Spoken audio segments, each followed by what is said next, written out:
sees my own silhouette. I'm getting stronger, step by step. The clock is ticking, but there's no time for regrets. I've been flying from... Assalamualaikum warahmatullahi wabarakatuh. Kembali lagi bersama saya Bang Plan di Plan Inspirasi. Tempatnya petani sawit bertukar pengalaman dan bertukar pikiran. Salam tandan berduri. Pada kali ini saya ingin berbagi cara melakukan penanaman sawit yang baik dan benar agar pertumbuhannya bisa maksimal. Bisa Anda lihat di depan saya ini sudah saya lakukan pemancangan. Nah, hal yang pertama yang harus kita perhatikan sebelum melakukan penanaman adalah memastikan kondisi daripada pancangan. Kita harus benar-benar memastikan kondisi pancangan itu sudah benar-benar sesuai dengan standar jenis bibit yang kita tanam. Jika pelepah pendek, disesuaikan dengan jarak pancang pelepah pendek.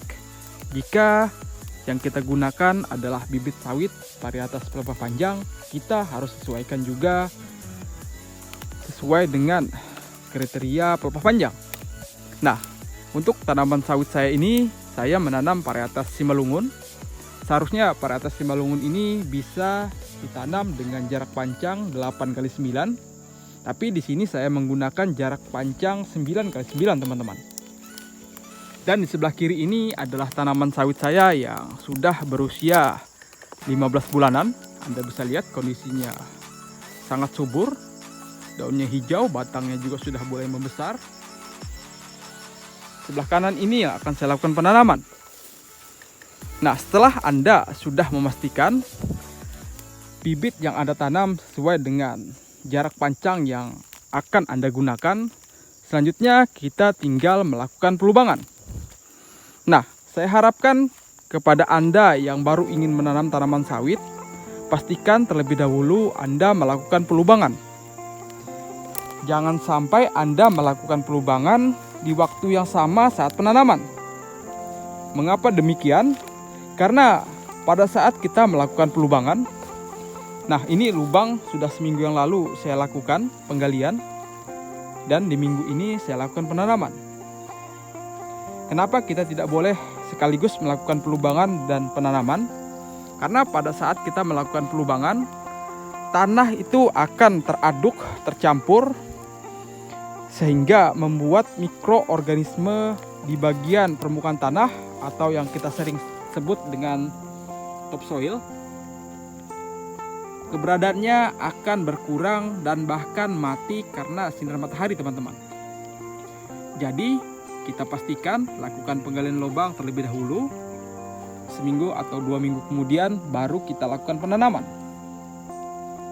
Nah, setelah sudah kita lakukan pelubangan, Anda bisa menambahkan pupuk dolomit. Di sini saya tidak menggunakan pupuk dolomit, tapi saya menggantinya dengan penggunaan pupuk ini. Ini adalah pupuk terbaik bagi saya saat melakukan penanaman. Ini adalah pupuk TSP, teman-teman. Yang mana di dalam pupuk TSP ini mengandung kandungan fosfor yang cukup tinggi. Sama-sama kita pahami, fosfor dapat membantu sistem perakaran itu lebih maksimal dalam pertumbuhan. Selain daripada itu, fosfor juga mampu memperbaiki struktur tanah, sehingga tanah menjadi subur. Ketika akar menyerap nutrisi akan lebih maksimal, sehingga bibit sawit yang kita tanam berpotensi besar mengalami pertumbuhan yang signifikan. Nah, berapa dosisnya pada saat melakukan penanaman? Saya biasa menggunakan cukup 2 genggam, teman-teman. Kita berikan saja 2 genggam.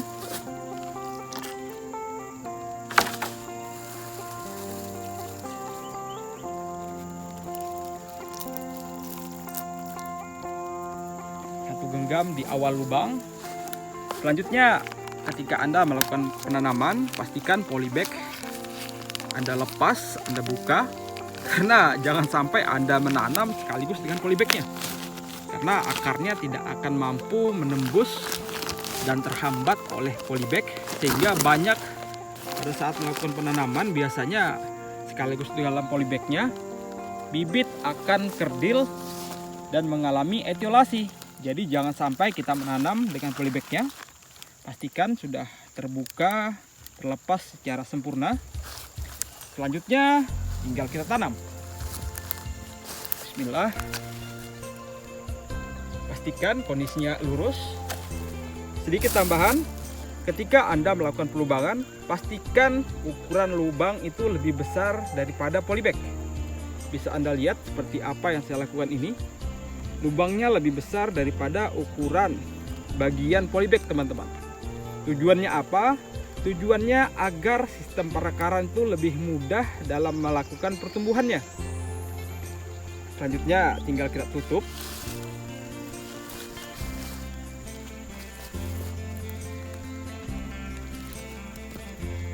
Nah, pada saat melakukan penutupan seperti ini, usahakan tanah bagian atas atau tanah yang mengandung topsoil itu yang paling pertama kita lakukan penutupan.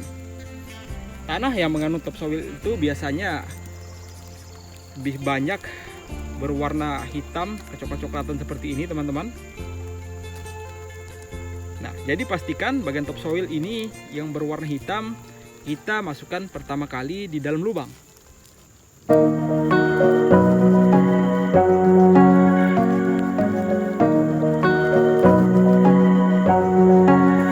Selain daripada ukuran lubang yang harus lebih besar daripada polybag, Anda juga harus melakukan pelubangan sesuai kedalamannya dengan panjang dari polybag yang kita gunakan. Jangan sampai bagian daripada pelepah ini tertanam, karena banyak kasus ketika pelepahnya tertanam membuat pertumbuhannya menjadi terhambat. Kita ambil bagian tanah topsoil bagian atas, karena bagian tanah topsoil ini yang paling banyak biasanya mengandung nutrisi dan unsur hara, teman-teman. Nah, setelah tertutup sebagian, kita tambahkan lagi 1 genggam pupuk TSP ini.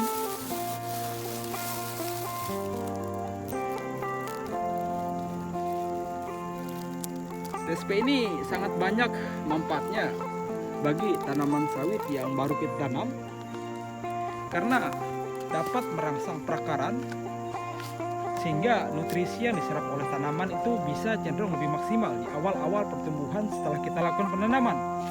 Selain daripada itu, kandungan fosfor pada pupuk TSP ini juga membantu memperbaiki struktur tanah, teman-teman, sehingga tanah itu cenderung bisa lebih subur, sehingga kedepannya tanaman sawit kita itu bisa menyerap unsur hara dengan baik. Sehingga tidak heran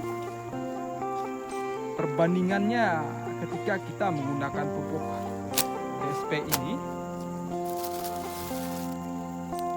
dengan ketika kita menanam tidak menggunakan pupuk TSP, maka pertumbuhannya itu cenderung lebih berbeda, karena pupuk TSP ini sangat manjur dan berkhasiat tinggi saat awal-awal penanaman.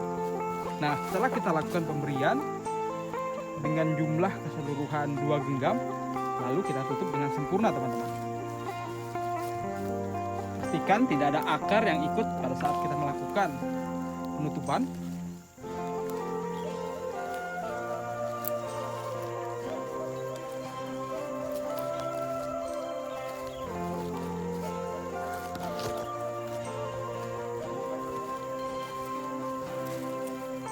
Setelah kita sudah pastikan permukaan daripada tanah sudah tertutup secara maksimal, tidak ada lagi ruang, selanjutnya tahap terakhir, yaitu kita harus melakukan penutupan. Nah, Anda bisa menggunakan seng untuk menjamin keamanan dari bibit sawit yang kita baru tanam. Di sini saya menggunakan jaring, teman-teman. Setelah sudah kita berikan pengaman, kita harus mengembalikan kondisi daripada pancangan.